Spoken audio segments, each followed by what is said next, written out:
بكت كل يوم كل الكائنات.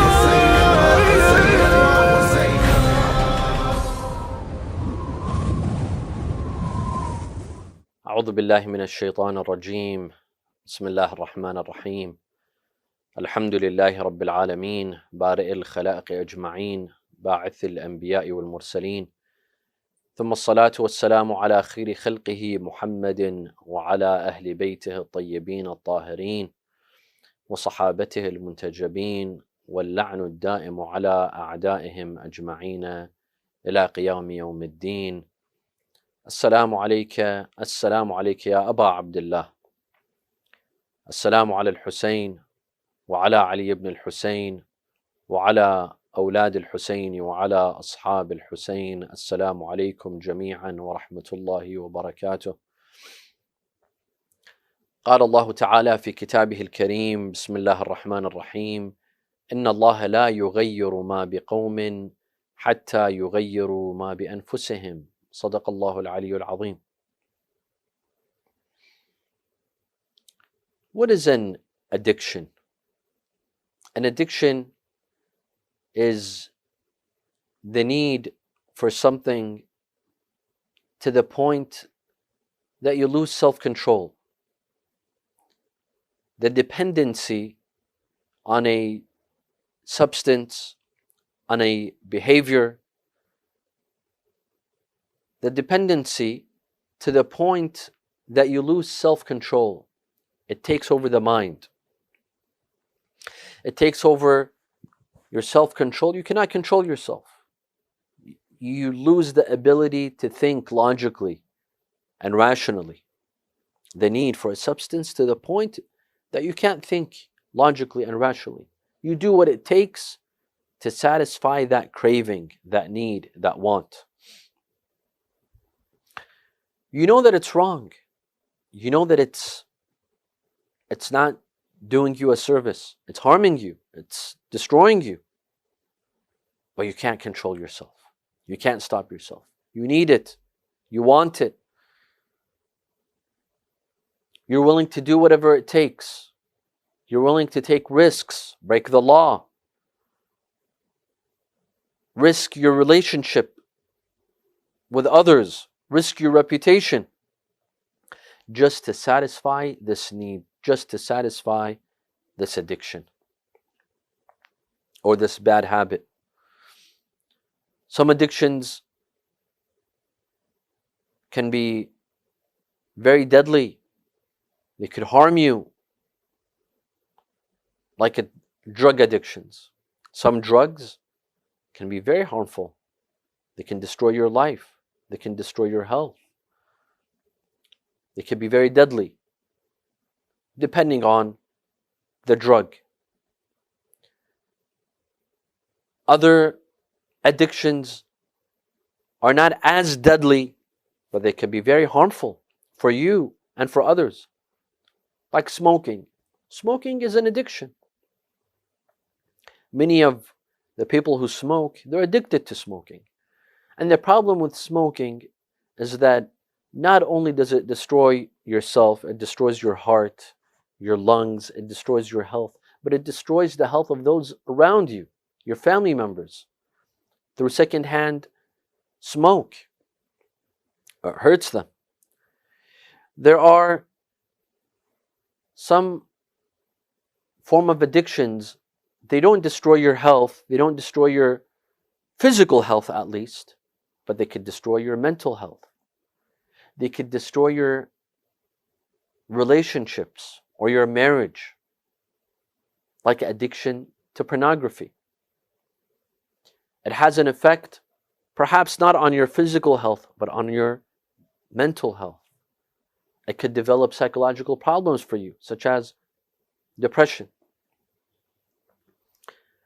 There are some addictions that can destroy your economic life and make you lose all of your money, like gambling addictions. It'll ruin your life and you lose all that you have. Now the question is it possible to overcome an addiction? Is it possible to overcome a bad habit? There's addictions, the things that we mentioned, and there's bad habits. It's a bad habit. It's not necessarily something that is haram or a sin. It's not something that is necessarily illegal and you're breaking the law, but it's a bad habit. It's something that you've been wanting to stop. It's something that you want to control yourself, but you haven't been able to. Is it possible to overcome an addiction or a bad habit? Absolutely. Absolutely, it's possible. And we know it's possible because there's millions of people that have been able to overcome their addiction. There are millions of people that have been able to overcome a bad habit. And so can you. And so can everyone. And you've been telling yourself that I want to overcome this addiction, I want to overcome this bad habit, and you've been putting it off. Now here's the chance. Here's the chance to make a decision, to overcome this addiction, to overcome this bad habit, to make a decision and stick to the decision until you come out victorious. And we are here to help you. We are here to walk with you in this process, in this journey. It's very much possible. It's very much possible to overcome this addiction, this bad habit, and this is what you will decide on doing in the month of Muharram, in the month of Imam Hussein alayhi salam. You seek support from Imam Hussein alayhi salam. You seek inspiration and motivation from this great Imam in this month, and you stop your addiction. First of all, before we get started, there's different kinds of addictions. When we say an addiction, people have all kinds of addictions. They're not all the same. Someone might have one form of addiction, while someone else will have a second form, a third form. And there are some that can have several kinds of addictions. So let's pinpoint them out. One, and this is quite abundant, this is quite, it's not rare, smoking addictions. There are many people that are addicted to smoking. Most smokers are addicts. They are addicted to smoking, meaning that it is not easy for them to stop. It is not easy for them to quit. They feel that their life depends on it, or that their day depends on it. They can't go throughout the day without smoking, without taking a break. Now the problem is that smoking has been proven scientifically to harm your health. Depending on the amount that you smoke, it could damage your health. It damages the lungs. It damages your throat. It damages your heart. It could cause heart disease. It can cause heart attacks in the future. It could destroy your arteries, and it could cause cancer. It can cause lung cancer to the minimum. And we live at a time of COVID-19.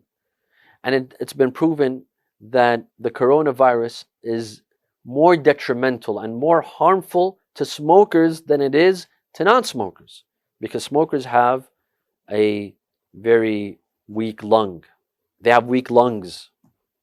And the coronavirus, it hits the lungs. So if you have lungs that are already weak and destroyed, the coronavirus can easily come and destroy what's remaining of it. Now, is smoking halal, haram? That's another topic. Most scholars say it's halal. Some scholars say it is haram. Some say that if it is proven to be detrimental to your health, if you smoke a lot to the point that it's detrimental to your health, it's haram. Otherwise, it's halal. We are not talking about whether it's halal or haram right now. We're talking about whether you can overcome this addiction or not. Everyone agrees that it's an undesirable behavior. Even smokers themselves admit that if I'm able to quit, I would quit. They're not proud of what they do. They're not happy that they're smoking. They're not only hurting themselves, but they're hurting those that are around them. A smoking husband affects his wife, his children. A smoking wife affects her husband, her children, and so on and so forth. You're not only hurting yourself, but you're hurting others, and you're spending an awful amount of money on cigarettes. This is one form of addiction. Another form of addiction, nastajiru billah, is alcoholism. Those that are addicted to alcohol, and they become alcoholics. They're constantly drunk. They live off of alcohol. This is not only detrimental to their health, to their livers, to their kidneys, but they're also putting themselves and others in danger. Usually alcoholics, they don't just stay at home, they go out and drive under the influence. So they are risking their lives, and they're risking the lives of anyone else who's on the street. And many of them end up in jail. This addiction could end you up in jail. You could end up killing someone, if not killing yourself. So this is very dangerous. Alcoholics tend to lose their families. No one wants to live with an alcoholic. They'll get divorced, they'll lose their children, they'll lose their job, and they could lose their lives. Another kind of addiction, which is a growing trend in some of our communities in the West, is the drug addiction. This is a problem among the youth.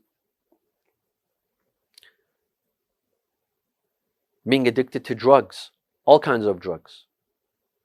Especially now that some form of drugs are being legalized in some states, in some countries, in some parts of the Western world. This is a growing problem, even in the Muslim community. This is a problem. Some say, well, what's the big deal? There are some drugs like marijuana that aren't very harmful. They don't harm the health. They don't kill. It's not a big deal. First of all, it does harm your health. It harms your lungs, and it impairs your judgment. You could get in a car accident. You risk your life, and you risk the lives of others. And for some, it could become a gateway drug, meaning it opens the doors to other drugs, other very dangerous drugs. So it starts off small, but it could end off with heroin. They could kill. They could ruin your life. Drugs have a very negative effect on the user, on the individual, on his work, on his school, on his business. It costs a lot of money. A lot of drug users run out of money. They go into debt. They could even get themselves into trouble. So this is a growing problem in some of our communities. Another form of addiction that some people have is addiction to pornography. So this addiction might not harm your physical health. It might not harm your physical health, but it can ruin your life, especially if you're married. It can ruin your love life. Even if you're not married, in the future you will be married. This sort of addiction can stick with a person for several years. If you're single, you might think, what's the big deal? But when you're married, it could destroy your marriage. This sort of addiction, being addicted to pornography, it could make you unsatisfied with your spouse. You will not be satisfied. It could lead to negative sexual behaviors. And it could ultimately cause unhappiness for you. It could even cause depression for you. It might not kill you. It might not cause great physical harm for you, but it can take a negative toll on you and on your marriage life. Another form of addiction is gambling. And this is also common in some communities. especially if there's casinos or there's underground casinos. Some people who have financial difficulties and problems, they think they could fix those problems by going into gambling, making easy money. The problem with gambling is that, and this is the addictive part, is that you make easy money once, twice. You haven't spent much, all of a sudden you've won $1,000, $10,000, $20,000, while you would have to work an entire year or 4 months, 5 months, 6 months to earn that money. It comes to you in an instant. And that's where the addiction grows. You want that easy money again and again and again. But the problem with gambling is that you win once, you lose 20 times. You win $10,000, but you lose $100,000. And you go into debt. And you lose your money. And you lose your house. And you lose your credit. And you're forced to selling your furniture. And you're forced to selling your house. And you're forced to move to another city. You might even get yourself in trouble with the mafia or with the mob. And you risk your life and the lives of family members. You see, with all of these addictions, the repercussions are great. The addict doesn't think of them at the moment. But when he thinks of the results, if you think of the results could be detrimental. You could be destroying your life, the lives of those around you. You could end your marriage. You could lose your job. You could end up in jail. You could end up killing yourself and killing others because of some of these addictions. Some people say, well, I am forced to do drugs. I'm forced into doing alcohol. Why? Because my life is tough. I have a tough life. I have a lot of problems. I'm dealing with a divorce. I have problems with my wife. I have problems with my children. I have problems at work. I'm not doing so well financially. I lost my job. And hence I drink. And hence I do drugs. This is why I smoke. It's because I have a stressful life. I have to deal with anxiety. I have exams. I have midterms. I have a final exam. I have to write a paper. I have to get into this university. I have to get good grades. I'm under a lot of pressure. I'm under a lot of stress and anxiety. And so I drink, or I smoke, or I do drugs. Because it helps me cope. It helps me deal with my issues and my problems. This is not correct. Alcohol, drugs, and smoking don't solve anything. It doesn't solve anything. If you drink, does that solve your financial problems? When you do drugs, does that get you out of debt? When you smoke, does that stop you from declaring bankruptcy? These things don't solve the problem. None of them do. They only take your mind off. They only make you forget. You're avoiding the problem. You're not solving the problem.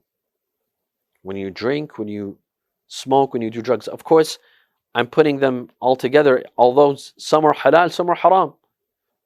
Smoking could be considered halal. Drinking is considered haram. And again, I'm not talking about whether they're halal or haram. This is besides the point. I'm talking as addictions, as problems for you. Something that you want to get rid of, something that's destroying your life. Of course, it varies. Smoking doesn't destroy your life like alcohol. It doesn't destroy your life like drugs. But still, it's a bad habit. It's something that's not good for your health and not good for others. These things, they only take your mind off of the problem. They make you forget the problem. They're not solving the problem for you.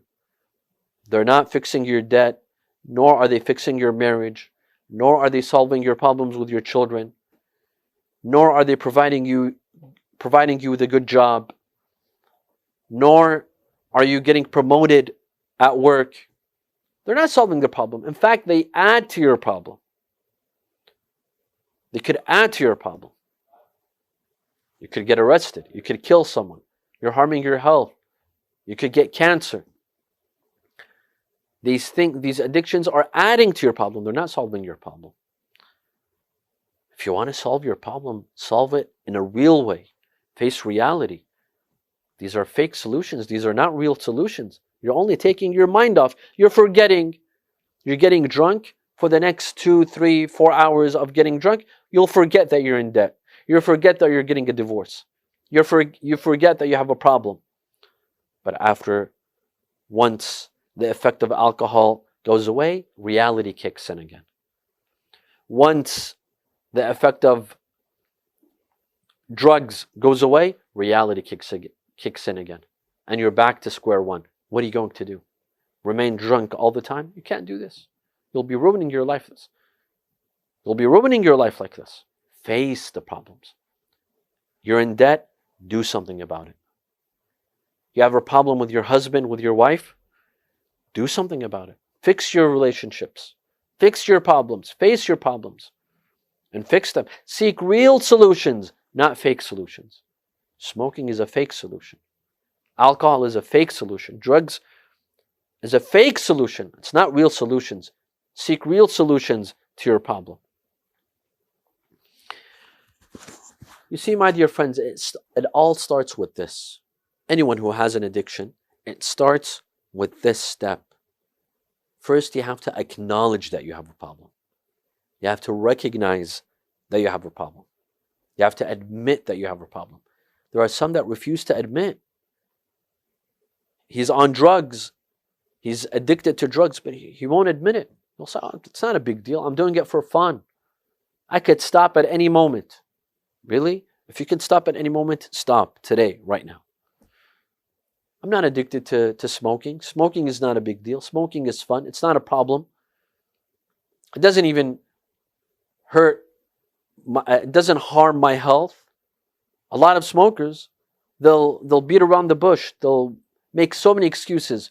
Well, lung cancer can be caused by this, by that, but they'll mention so many excuses for lung cancer. And they'll tell you that this person was a smoker and he lived until 92, 95. She was a smoker and she lived until 85. They don't want to admit that smoking is a problem, that smoking is detrimental to their health. They don't own up to the problem. They're not willing to acknowledge that they have a problem. Whether it comes to drugs or alcohol or smoking or pornography or gambling or any bad habit. Those who usually have bad habits, they won't admit. They won't admit that it's a bad habit. There are some people that sleep all day and are awake all night. This is a bad habit. Of course, this is not as equivalent as to drinking or gambling, but it's still a bad habit. They'll make excuses for themselves. That yes, I'm just as productive at night as I am during the day. This is not an excuse. Allah has created the night for sleep and the day for work. Any bad habit that you have, first you have to own it. First you have to acknowledge it. Admit to yourself that you have a problem. Otherwise you cannot change. How can you change if you don't admit that you have a problem? Can someone who doesn't admit that he's overweight ever exercise?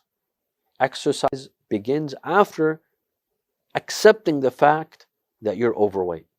Once you own this fact, once you admit it, then you begin to exercise. How can you get rid of an addiction if you don't even think it's a problem? If you live in denial, if you deny it to yourself and you deny it to your family members and your relatives and your friends, and you say that I don't have a problem. There's no problem, and you pretend that everything is normal. This is not a solution. The first step is that you embrace the problem. You say, yes, I have a problem. I have an addiction. You don't have to say it to people. Say it to yourself.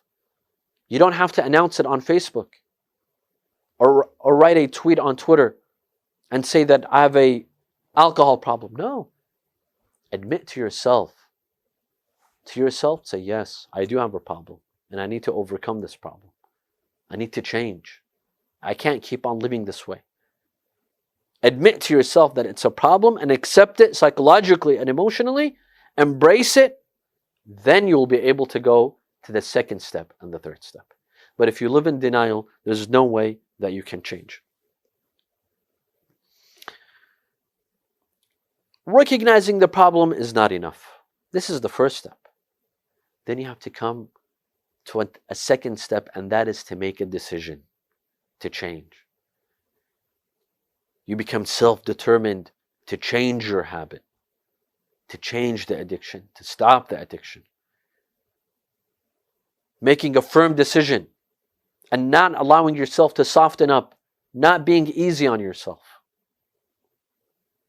You know, with children, sometimes we make a decision, we tell them, for example, no more candy, or it's limited. But with the youngest child, we soften up. With the teens, maybe we're firm, we're rough. But with the little ones, we allow them to eat candy. Well, you can't do that with yourself. You can't soften up. Once you make a decision to change and to move on and to stop the bad habit and the addiction, remain firm. Stick to your decision. And remind yourself of this decision every day. Write it. Write it on a mirror. Look at it. The first thing that you wake up, look at that decision. That you've decided to stop this behavior. You don't have to put it somewhere where people see. And you could make a symbol of it. Write an X. Put a symbol that only you would know what it is.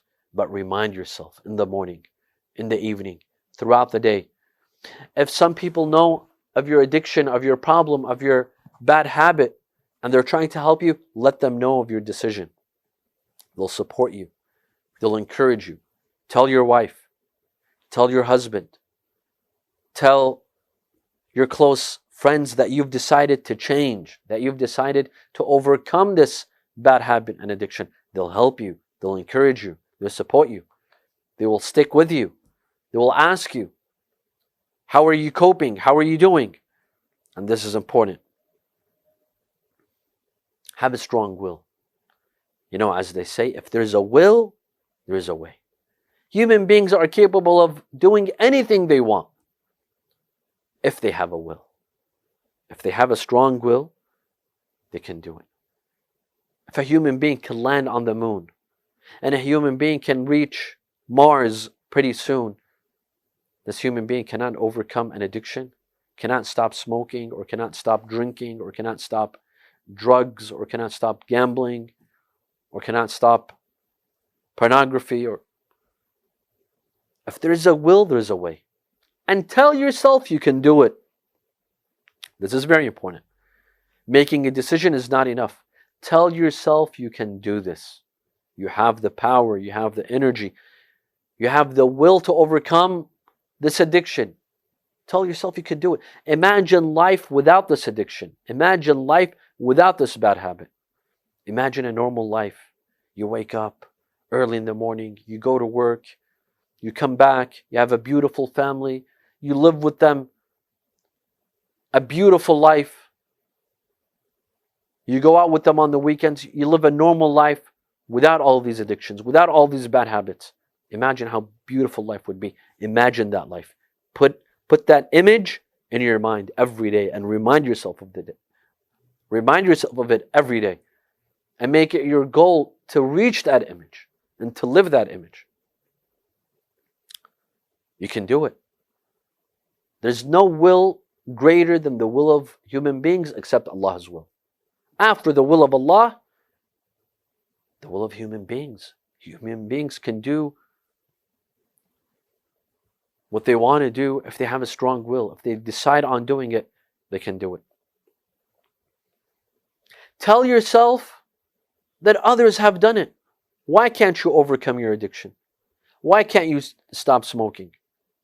Haven't others stopped smoking? Why can't you stop gambling? Weren't there thousands of gamblers before you who stopped? Why can't you stop drinking? Why can't you quit your alcohol problem and stop being an alcoholic? Others haven't done it? They have. Many others have done this before you.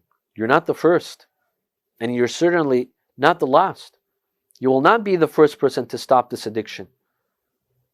You're not the first, and you won't be the last. Others have done it before you.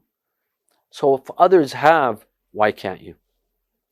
If others who were in worse shape than you, if those who were doing heroin and cocaine, those who were constantly drinking, they're now sober. Now they have normal lives. Now they have everything together. They have a beautiful family. They're married. They have children. They're back to work. They were able to do it. Why can't you? Aren't you a human being like them? Don't you have a strong will like them? What makes you different from others? Nothing. If they were able to overcome their addictions, then so can you. Don't say it's impossible. I can't do this. No, you can, because others did too. Millions of others were able to overcome this problem, and so can you.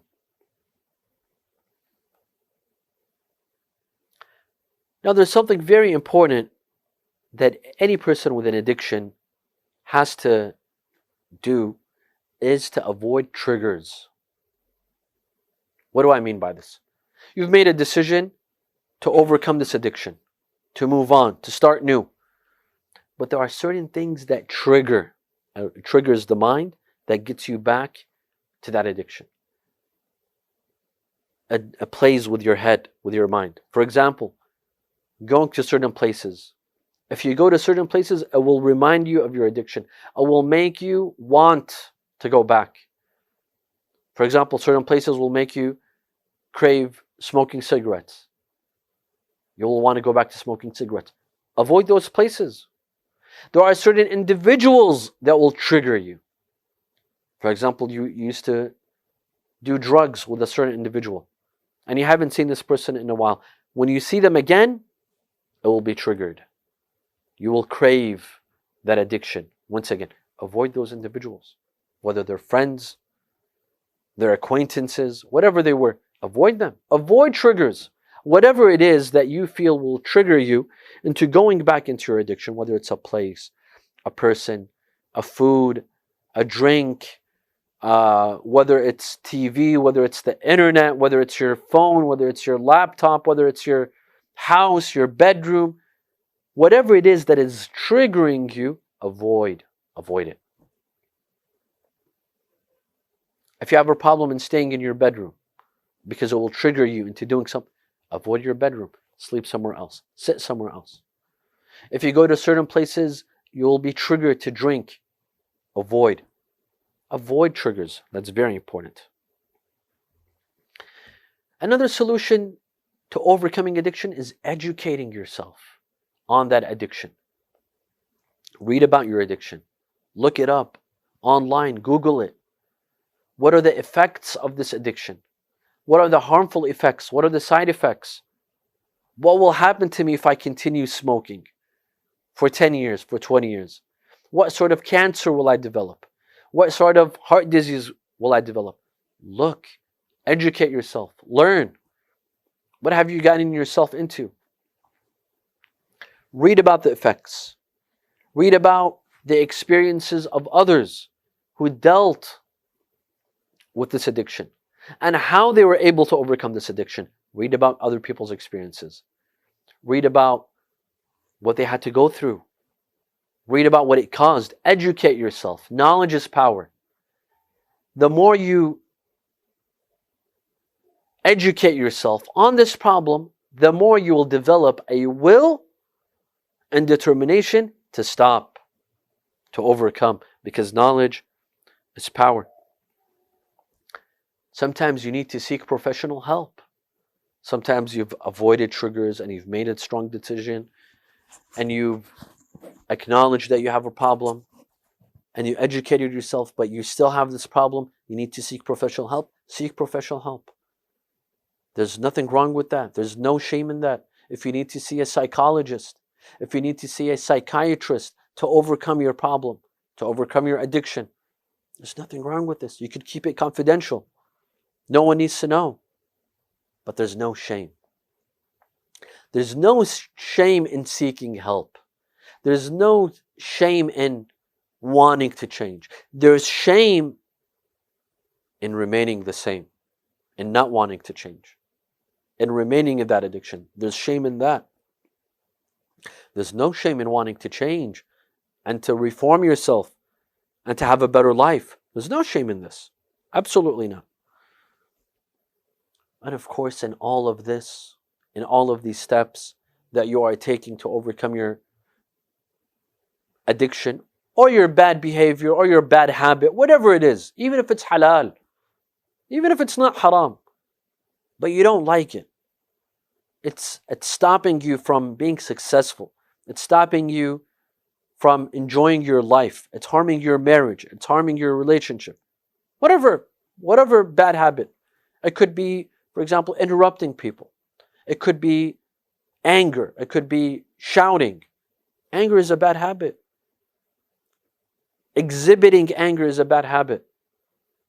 To some degrees, it's not haram unless you harm others, you curse at others. So there's bad habits and there's addictions.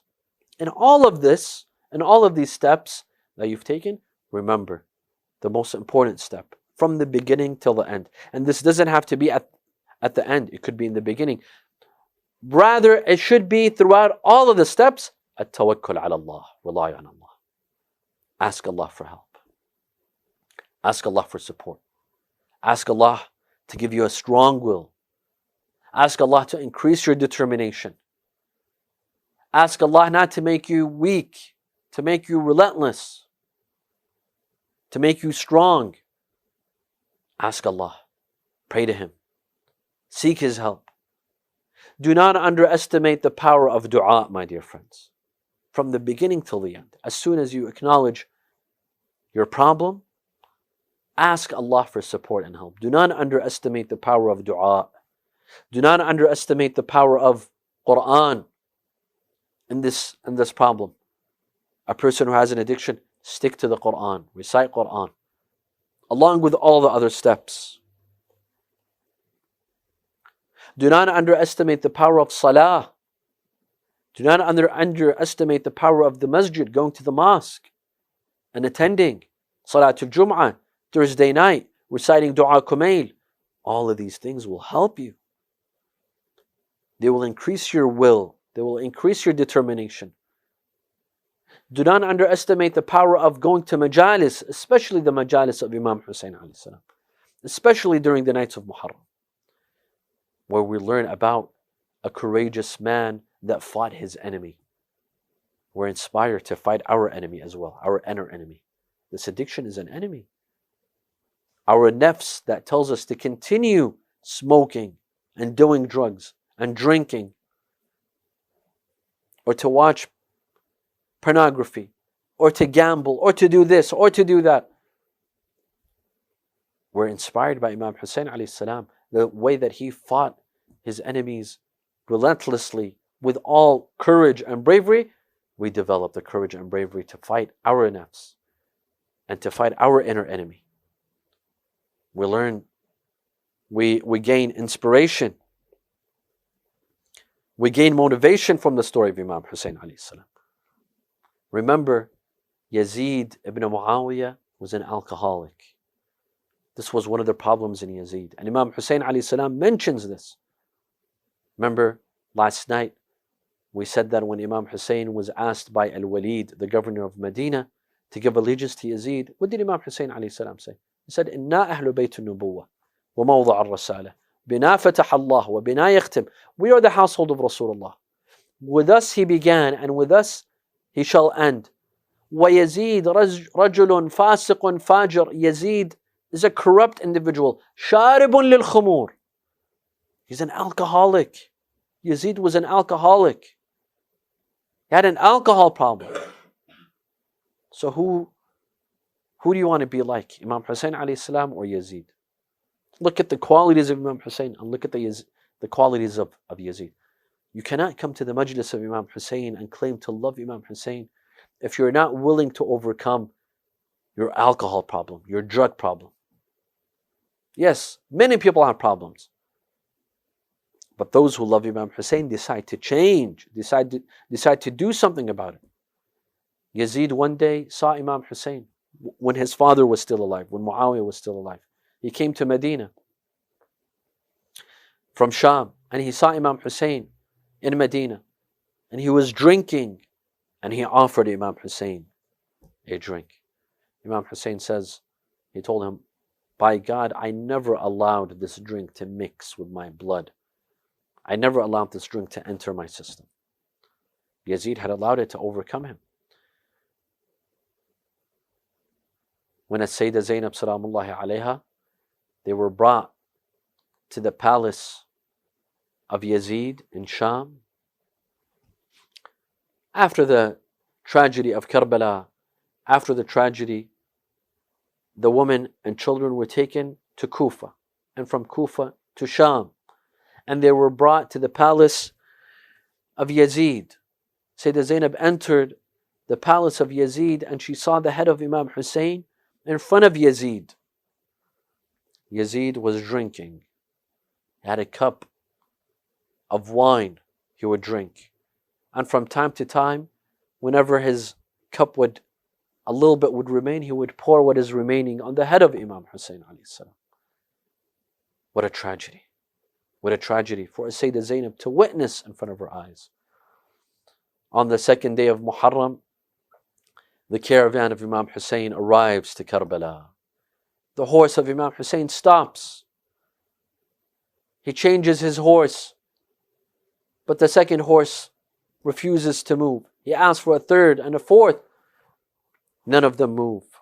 So he asks his companions, what is the name of this land? Ashabi mismu hadhihi al-ard. Someone said, Yabna Rasulullah, tusamma Nainawa. The name is Nainawa. Someone else said Al-Ghadiriya. Someone else said At-Taf. And they mentioned many names until someone said, and he kept on saying, وَهَلْ لَهَا اسْمٌ آخر? Does it have another name? Someone said, yes, Ya Ibn Rasulullah, اسمها Karbala. Imam Hussein alayhi salam, at the sound of this name, he said, Karbala, Allahumma inni a'udhu bika min al-karbi wal-bala. أصحابي انزلوا فها هنا محط رحالنا ها هنا مذبح رجالنا ها هنا مسبى نساؤنا. Imam Hussein alayhi salam told them, this is where we will camp. This is where we will stay. As Sayyidah Zainab alayhi salam comes out of her tent, she still feels safe. Her brothers, her sons, her nephews are all around her on a night like this. But on the eve of the 12th of Muharram, when they were about to leave Karbala, Sayyidah Zainab, today she entered, and on another day she had to leave. But where was Imam Hussein alayhi salam? He was no longer standing with her. Abul Fadhil Abbas, her sons, her nephews, they were no longer standing around her. They were lying on the battleground, stripped of their armor, without their heads, without their armor, cut into limbs, into pieces. And Sayyidah Zainab has to leave and has to say goodbye to her loved ones, to her brothers, to her children. Inna lillah wa inna ilayhi raji'un. وسيعلم الذين ظلموا أي منقلب ينقلبون والعاقبة للمتقين. نسألك اللهم وندعوك باسمك العلي الأعظم الأعز الأجل الأكرم يا الله.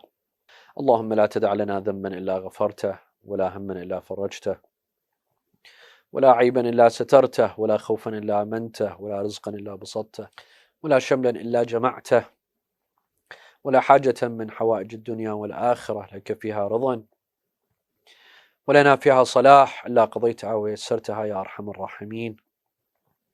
وصلى الله على محمد وآله الطاهرين.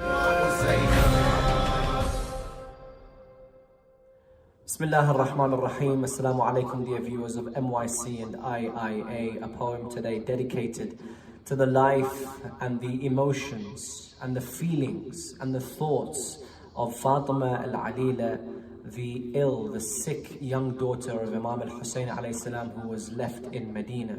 A tragic story depicted by Nouri Sardar in this following poem, which says, My eyes gaze upon your face, and your features they retrace. And if I forgot your beauty, what memories would I embrace? Father, no, in your absence, no hand shall soothe my grievance, no hand to wipe the tears I shed, or soothe me with its presence. If I must leave an orphan, I'll draw my father often, with my own tears of grief as ink, and my wails as my pen. When in sadness I will draw you, oh Father, and remember that I was once your daughter, and my wounds shall remain open. You leave behind your children. I've already drawn you in the tears I shed, I've already drawn you in the tears I shed. I asked you before you left, Father, do orphans forget what their father looks like? Tell me, for this alone I have wept. Before you left, oh Father, did you not once but ponder a fatherless children kept safe by the world that they wander? I'm scared if they struck your head and Hossein rivers you bled, what will they do to his children? Father, my future I dread. Father, my future I dread. I know that if I'll cry out your sweet name, and recall the times I hurt you, and recall the times I was hurt, and you came, I know that if I'll cry out your sweet name, and recall the times I was hurt, and you came, to me running you would come. You leave behind your children, and already drawn you in the tears I shed, I've already drawn you in the tears I shed,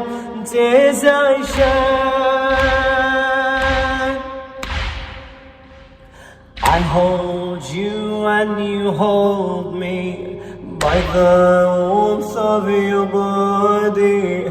My heart flutters in its comfort. Nothing but beauty I see.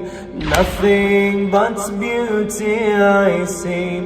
Do you know what your warmth brings?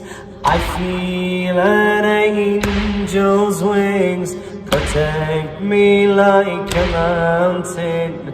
Lullabies to me it sings. Torn from me is this fortress, and it leaves me in distress. And if a daughter is distressed, she waits her father's kiss. And if a daughter is distressed, she awaits her father's kiss. All I accept from you, fathers, a cuddle, And if you want your daughter, you can cradle. All I accept from a father's a cuddle. And if you want your daughter, you can cradle. My comfort became a dream. You leave behind your children. I've already drawn you in the tears I shed.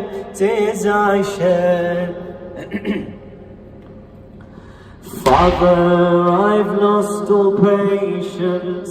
I can't live in your absence. You hear your daughter's heart breaking, yet remain at a distance. Father, my heart is breaking. Father, my soul is screaming. We were like one and you left me. Your daughter's heart is aching. Your daughter's heart is aching. For your daughter do you care? Of my grief I wept. Cut my name from your memory away so quickly you turn. In all this I'm still trying to remember how you look like, how you once were a father. In all this I'm still trying to remember how you look like, how you once were a father. I wish that your face I'd drawn, you leave behind your children. I've already drawn you in the tears I shed, in the tears I shed. Many thanks to the poet Nouri Sardar. Wassalamu alaikum wa rahmatullahi wa barakatuh.